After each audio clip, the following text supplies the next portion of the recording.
On behalf of the Academy members, welcome to Learning and Living STEM in Connecticut, the podcast of the Connecticut Academy of Science and Engineering.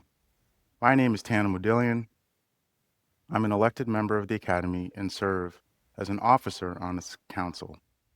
I invite you to learn more about the Academy by visiting our website at ctcase.org. Today we'll discuss the CASE Science and Technology Policy Fellowship Program. The Science and Technology Policy Fellowship Program, with support from the Gordon and Betty Moore Foundation, provides opportunities for scientists and engineers to engage with and support policymakers as they navigate increasingly complex policy issues in their public service to the state and its residents. Additionally, the program supports scientists and engineers during their fellowship to improve their ability to effectively communicate with policymakers and the public. I'm joined by Stephen Nichols, CASE Science and Technology Policy Fellow. Mr. Nichols' fellowship at the Connecticut General Assembly focuses on artificial intelligence policy, as well as data privacy and other emerging technology topics. Welcome, Stephen, and thank you for being part of our podcast today. Before we start, will you share a bit about your background, please? Absolutely. Thank you for the opportunity to join the podcast, and certainly thank you to CASE and the Gordon and Betty Moore Foundation for the support for the fellowship itself. So currently I'm working at the General Assembly as a fellow, but my background is actually in industry. So I trained as an engineer. My degrees are in mechanical engineering, but I spent most of my career as a systems engineer working in R&D and product development, primarily in the elevator industry. So I had the opportunity to work on some of the traditional elevator technologies like motors, doors, and the entire system, but also I had the opportunity to do some kind of odd and different things within elevators, helping lead and work on teams that were designing APIs for robots to call elevators, or how do you connect the old technology of an elevator to the smartphone technology for a smartphone to call an elevator through the internet. So after 20 years in R&D and global product development, I was looking for an opportunity to do something a little bit different and apply some of what I had learned about how industry gets things done and how we work on complex systems in a different domain. So I had personally decided to take a step back. And that's when I had learned about, through my network, the opportunity that CASE was offering to work with the General Assembly. So I grew up in Connecticut. I'm a product of STEM programs in the state. One of the reasons I went to Otis Elevator out of school is I had experience on the Otis Elevator first robotics team as a high school student. So in some ways, being able to continue to give back and work within the Connecticut innovation ecosystem was a unique opportunity to connect systems, the public good, and help translate things for the General Assembly in this fellowship.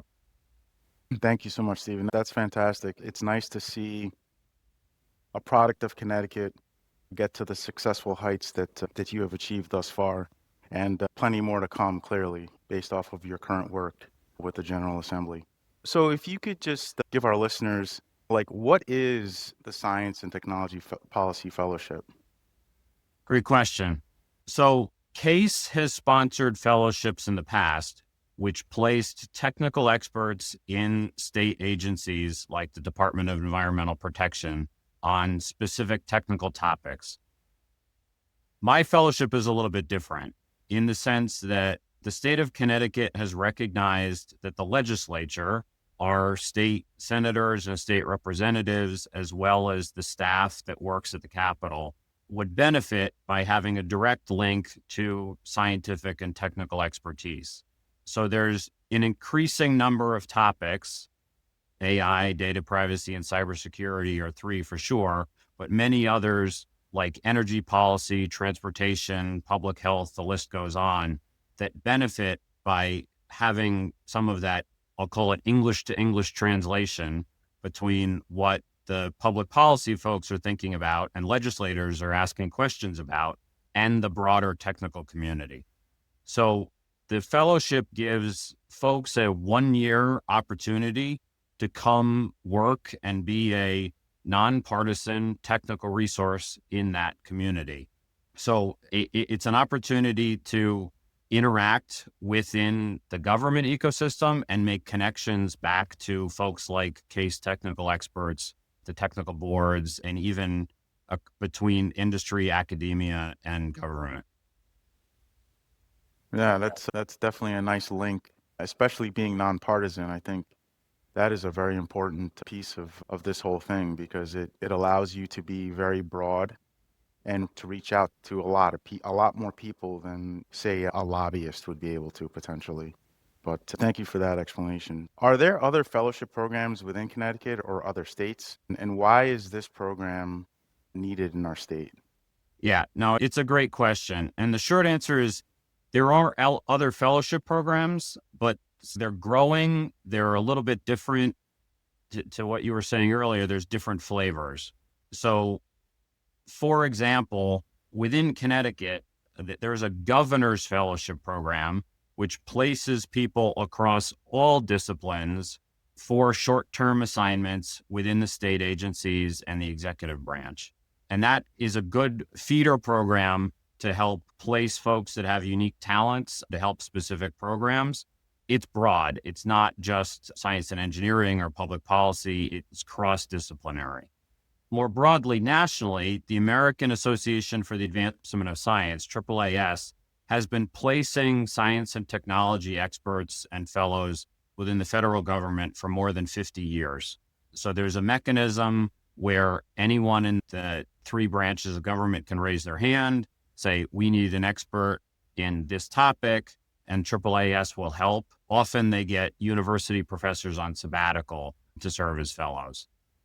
What many organizations like CASE have identified is that there's an increasing number for that type of expertise at the state level.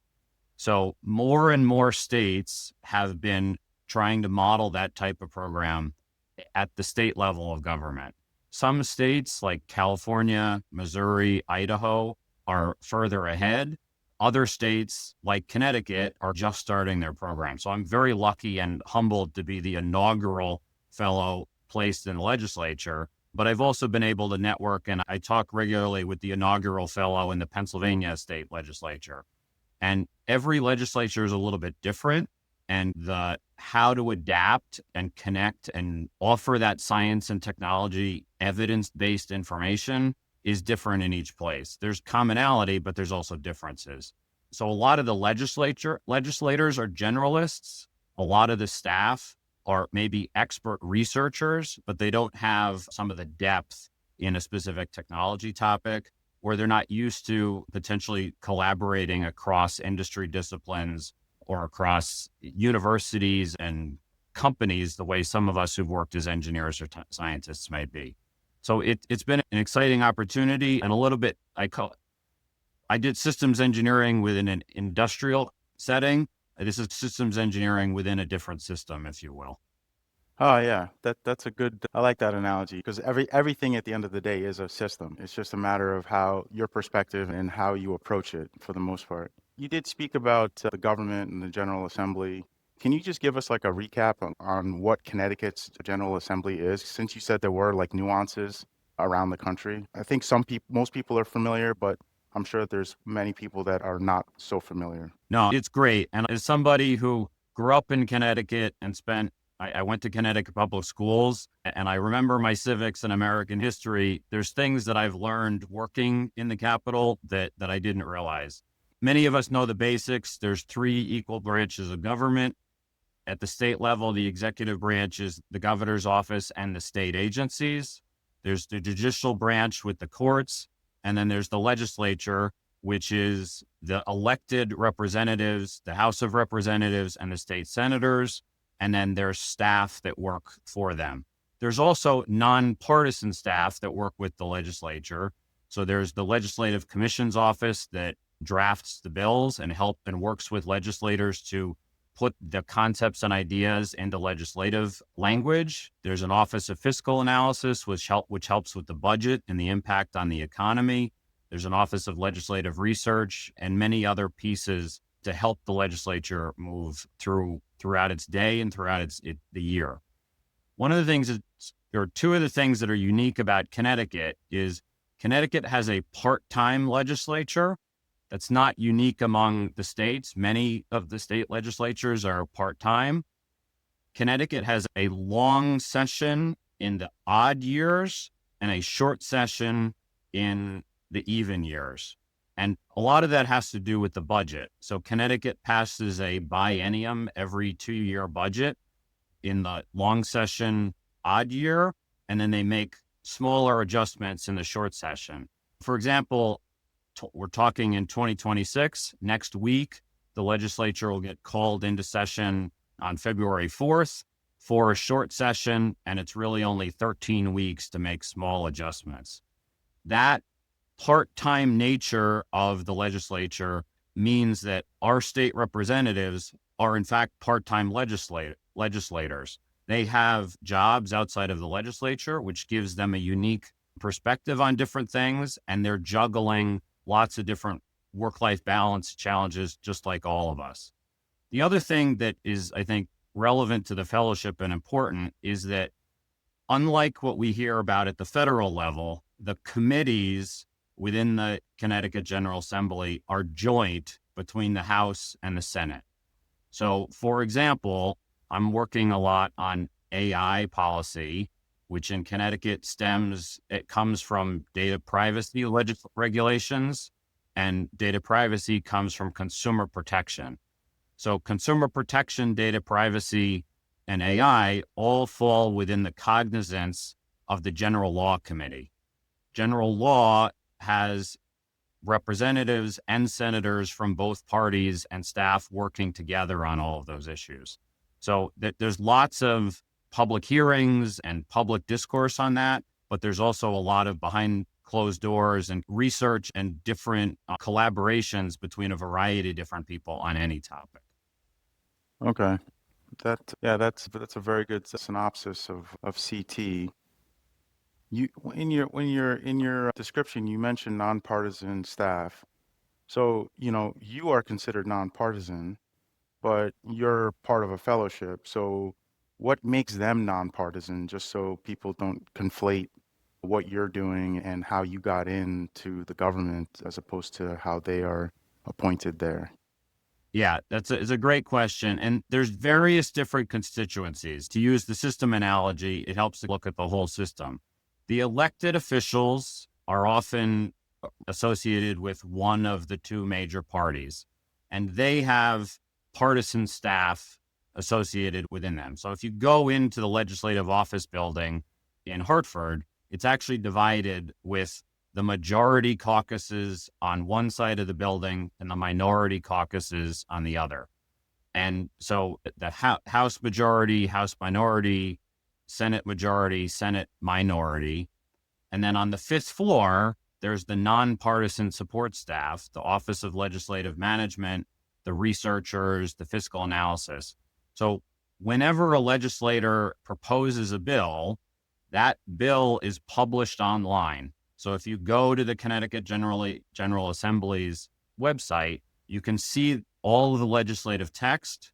And the best example of some of the nonpartisan work is you see a fiscal note, which is a nonpartisan analysis of the fiscal impact and the budget numbers. You also see a bill analysis, which is a plain language summary, as well as the context for what that legislation, the impact of that legislation for Connecticut and beyond. Both of those documents, the bill analysis is prepared by the Office of Legislative Research, and the fiscal analysis is prepared by the Office of Fiscal Affairs. Those are examples of the kind of work that the nonpartisan staff does. But there's also many other things that the nonpartisan staff does that would be similar to any other organization. So there's amazing IT workers that are doing all of the IT and all of the operations piece. Like most organizations, the General Assembly is resource limited and everyone is doing lots of different things. You can imagine that during session, when there's dozens, if not hundreds of bills being proposed, those bill analysis and fiscal notes, it take time to do and to take time to do well. And there's lots of different questions that are being asked by the staff, by the legislators, by the public trying to get information. The fellowship in my role is really one more person to help. My goal and kind of the ethos of what I've been trying to do is I'm there to learn and I'm there to help. But going back to the point about being nonpartisan and being an engineer and a technical person, I am able to sit with somebody or answer questions and promise them that I'm nonpartisan, I'm providing a technical evidence-based information, and I'll be the first person to say, I don't know, and let me help you get more information. For example, a researcher that is helping with a bill analysis on general law, they may be researching many different topics within the cognizance of general law. General law covers AI and data privacy, but it also covers gaming. It covers cannabis. It covers ticketing. So the number of topics that anybody, including the nonpartisan researchers and the legislators themselves, have to cover is very long. So having somebody that is a scientist or engineer that can say, here's the technical expertise, or here's a journal article, or here's research to help answer your specific question can be very helpful at different times. Yeah, no, that's I think that's a benefit to them. It also, as you said, they're resource limited, so this you help them save time, right? Instead of wasting a lot of time doing a bunch of research that leads them down maybe rabbit holes that lead to nowhere. So you mentioned, so you are doing AI, right? Artificial intelligence, right? How, so how are you interacting with the legislature from that perspective, and how are you moving that policy item along here? So it's a great question, and there's different layers. AI, like a lot of topics, everybody in the General Assembly has a different understanding, just like in the general public. So Yeah. in some cases, I'm just providing a simple explanation of what is AI. What's the difference between artificial intelligence and machine learning? What's the difference between Gen AI and the type of AI that may be used in a robot? So being able to provide good answers and good technical resources to meet people where they are, that's one thing I'm doing. The other part is that being able to help answer questions of, based on my experience, how might industry consider this? Or how might an engineer who's building a product understand this regulation? That's one place where I can help. Also, how do we think about this topic, or where do we find more research? Being able to connect folks back to the case technical boards or to university researchers that are doing this. That's one aspect of what I'm doing. The Connecticut benefits by having some legislators who are absolute experts in this area. So I've benefited greatly by working with Senator James Maroney, who is chair of the General Law Committee, who is working across not just Connecticut, but many multi-state groups to answer questions about, should we regulate AI? How do we regulate AI? How do we change and enhance our education system in the face of AI coming? How do we upskill our workforce? Where do we go next in the kind of the coming, or the coming technological revolution, or the one that we're already a part of? Sure. AI in lots of places is there's a question of, is it a specific thing, or is it a ubiquitous technology that works across everything? And I think many parts of all communities are looking at this as a ubiquitous technology, and finding the right balance is very important. Yeah, we had Senator Maroney on a previous podcast discussing some of the legislation that you are presently helping on. So it's a nice way to bring this full circle. So from that perspective, what are the important concerns or opportunities around AI for Connecticut, right? Let's look at it from that vantage point, because Yeah, everyone's always looking at it from America writ large or the world writ large. Like, how can CT take advantage of this? yeah. And there's some very interesting geopolitical and national questions. At a state and a regional level, there's maybe three easy buckets of how to think about this.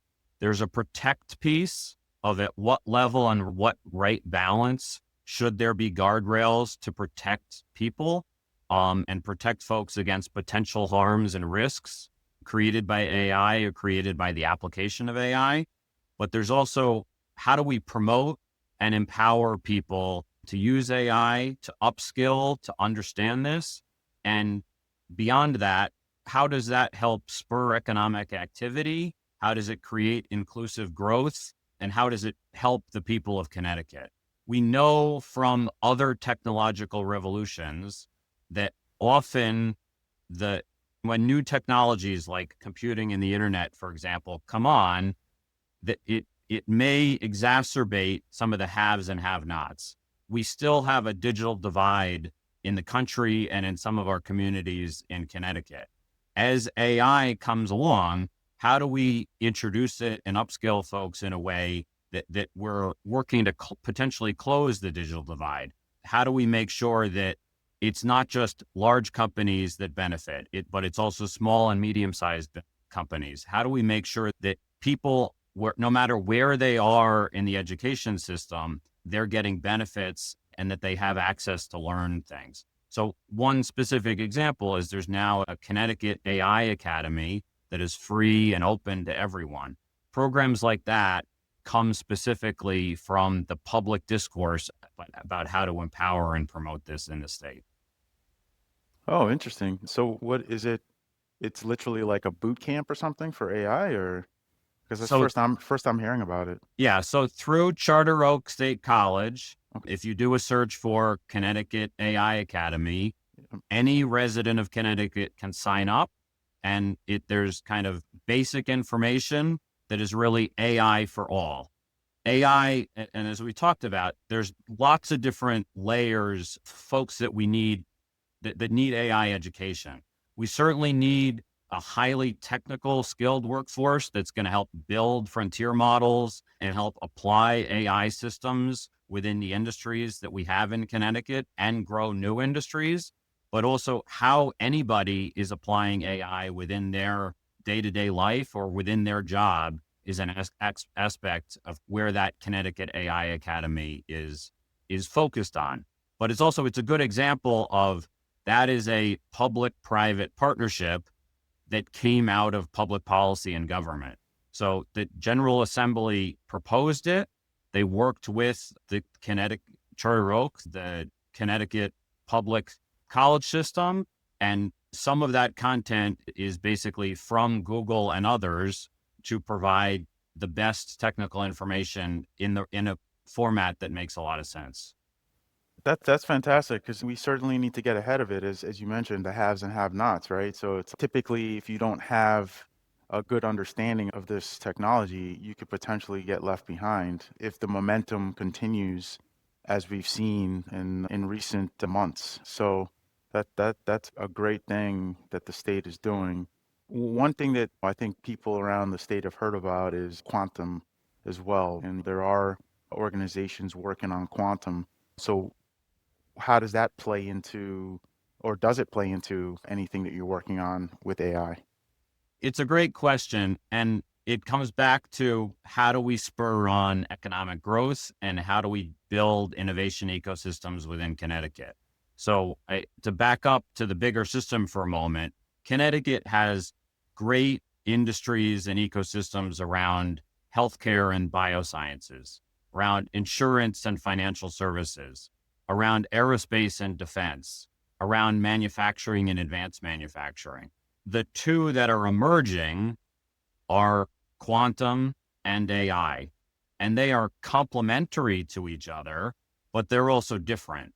Quantum, in some ways, it's its own branch of science, and the applications to quantum computing, quantum materials, quantum sensing, that has the ability to create its own new industry and help some of those other industries. AI, similarly, is the application of learning and machine learning and different techniques to automate some decision making.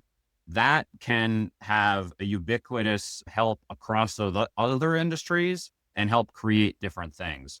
How Connecticut builds an innovation ecosystem to enable new startups to flourish, to help small and medium sized businesses learn about the application to that, to upskill the workforce, to create those research partnerships with universities.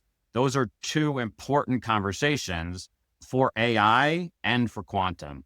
So, in many ways, what's emerging in New Haven around quantum is great for the state. And there's ongoing discussions about how you build something similar for AI and applied AI to help not just the industries that are here, but the region at large. Okay. Yeah, that makes a lot of sense. Quantum has opportunities that can, as you mentioned, grow new businesses and new sectors for the state. One thing I did want to just pull out a bit or tease out, does I would imagine quantum requires the same level of energy usage and cooling, or is that separate? Because I know we all know AI and the data centers and the electric bills in various parts of the country going up as a result. Would that be similar for quantum, or would that be a different bucket? So it's a good question. And this is a great example of the kind of technical question that I'm helping legislators and other folks help answer all the time. Quantum and traditional computing are different in several respects. One is their energy usage. Quantum at the moment requires significant amounts of power and amounts of cooling, and the amount it scales exponentially. Traditional computing is a little bit more of a linear or closer to linear growth, which is why for some of these large language models, like what's used for many of the commercial Gen AI tools, we're seeing larger and larger data centers. But the interesting thing is that both of these technologies are changing, and what that energy use has the potential to change over time. So as the AI models get smaller, for example, as we move from large language models to small language models and smaller models in general, that has the potential to be distributed. So we won't need as many of the large data centers. Also, many of the quantum experts are predicting that quantum will be a step change. Once the quantum computing is more efficient and working better, everything will get not a little bit better each year, but a large change. I find it a little bit ironic and somewhat gratifying that my AI fellowship is sponsored by the Gordon and Betty Moore Foundation. Is the exact Gordon Moore who founded Yeah. Intel and founded Moore's Law. So Moore's Law, as many of us know, predicts how the chips will be improving over time. The slope of that line and the exponential curve of the increase once quantum becomes real, it's going to really change the game. At the same time, AI is here now. I think many people will think back to November 2022 when ChatGPT was first released, and that felt a little bit like a step change. AI and automated decision making has been being used for decades, and AI is not a new term, maybe new to the general public, but I think since ChatGPT and a lot of these tools become publicly available, people have really started to understand and start to apply it across different things. So the AI revolution, in a way, is here now. Quantum is coming.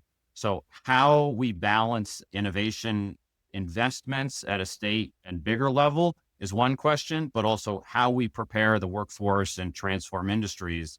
It's the traditional technological road mapping kind of question that many of us apply in different things. You have a short, medium, and a long term.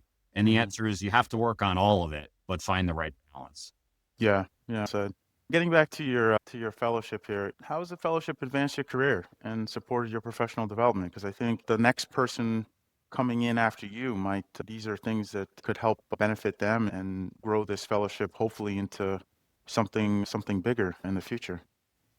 Yeah. So it's for me personally, it's been a tremendous learning experience. The ability to help, the ability to learn from different folks, whether it's Senator Maroney, who's spent a tremendous amount of time with me, whether it's folks like Betsy Francolino, who's the clerk for the General Law Committee, who's been an amazing guide in the building and the ecosystem, whether it's Tony Camilleri, the lobbyist who works with case members, legislators, the list goes on, that have helped me understand where this work can be important. It's also reinforced to me that interdisciplinary work, science-based communication, and how you get folks to collaborate to solve problems is incredibly important. I hugely benefited from 20 years of traveling the world and working on elevators and doing product development, but the ability to define requirements, find the right team, figure out what the right balance and actually get something done, those are skills that are transferable, and finding ways to do that in public-private partnerships and industry, academia, and government have been very exciting. Yeah. Most people don't seem to realize that soft skills are just as critical as having the technical skills. And especially in government, soft skills might be actually more critical just because you're dealing with people of different persuasions and different technical merits. So that's great. Yeah, go ahead. Go ahead. Yeah, to that exact point, I was lucky enough to join a brainstorming between legislators from different states and several companies talking about what are the skills we need in an AI economy. And the number one skill by far across industries, across job postings, was communication skills. That communication skills was number one, kind of teamwork and critical thinking, and some of those more durable skills are all in the top five. So Yeah. one of the things people ask me a lot is, in the face of AI, what do I need to, what should I tell my student? What should I be working on in kind of thinking, not just for my career now, but my career in the next 2 years?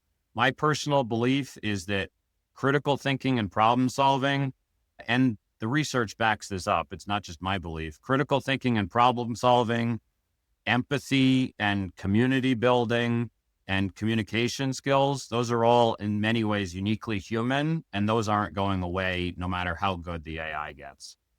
Yeah, no, that's well said. And I totally concur with communication and critical thinking because, a lot of this, maybe this is my opinion here, but a lot of this social distancing with social media seem to erode some of the communication and unfortunately critical thinking skills here. But speaking about that, so we can wrap up, there's potential case members, scientists, engineers that may be interested in this public policy fellowship. You did mention that you came in with experience, right? So how does that experience that you have from the context of this fellowship, what do you think someone coming in would need beyond some of the soft skills we just mentioned in order to be as successful as you have been? So it's going to sound potentially a little bit naive, but I think the biggest skill and thing that folks need is they need an interest and a willingness to raise their hand. Whether you're getting involved in a fellowship, whether you're paying attention to what's going on in the General Assembly and want to write testimony, whether you're having a conversation about a political topic around the water cooler, the ability to engage and add to the civic discourse and just try to jump in and help get something done, I think that's the most important. My professional experience and my technical skills have certainly helped. And I think many of the fellowships like this look for kind of PhD preferred master's degree or PhD preferred master's minimum. I don't have a PhD. I have a deep respect for everyone who does, but that just hasn't ever been the right academic answer for me. But I think the mindset of how to listen, how to connect the dots between different things, how to connect to people at the level of where they are and find ways to break down complex topics and communicate to them. Those are important in this fellowship or to any scientist or engineer that's trying to get involved in public policy. Yeah, that is so well said. I like what you said there. Connect to people where they are. Connect at their level of understanding because then they will jump on and take the ride with you, as opposed to saying, I'd rather just stay right here, if you don't mind. To extend that analogy, once they're on the bus, so to speak, Yeah. then you can work together to figure out where to go. And that makes the more complex technical or more complex public policy topics a lot easier once people are talking and working together. Yeah. No, that's spot on. Thank you for bringing that to light. Is there anything else you'd like to add just to our listeners before we wrap up? Yeah, just one more thing and an example of what we were just and building on what we were just talking about. If you've got an idea, if you have something to say, reach out. One of the things that is exciting about the state legislator is that there are not as many people calling their state senator and state representative as you think there are. I think many of us hear and talk about, well, write a letter to your representative in Congress, for example. And I can't speak directly, but I would imagine that folks in Washington are inundated. But there's many issues where your state senator or your state representative may only be getting 5 or fewer emails or phone calls from folks. So if it's a technical topic you're interested in, reach out. Through the CGA website, you can find information on everyone that's there and how to do that. And I think learning who to reach out to, when to reach out, and having some of that collaborative discussion, that's part of what living in Connecticut and living in the US is about. So Yeah. thank you to Case for the opportunity, and thank you to everyone for helping me learn and help in this way.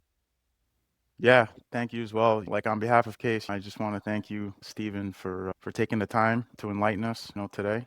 It's been a real pleasure for our listeners, and your insights into the Science and Technology Policy Fellowship Program has been a breath of fresh air and well received. So thank you again so much. Thank you. Listeners, I encourage you to subscribe to this podcast on Apple Podcasts, Spotify, Amazon Music, or YouTube. Visit the Academy's website at ctcase.org to learn more about our guests, access show notes with additional resources, read the episode transcript, and sign up for the Case Bulletin. Thanks again to our guest. It's been a pleasure talking with you today, Stephen. Thank you so much.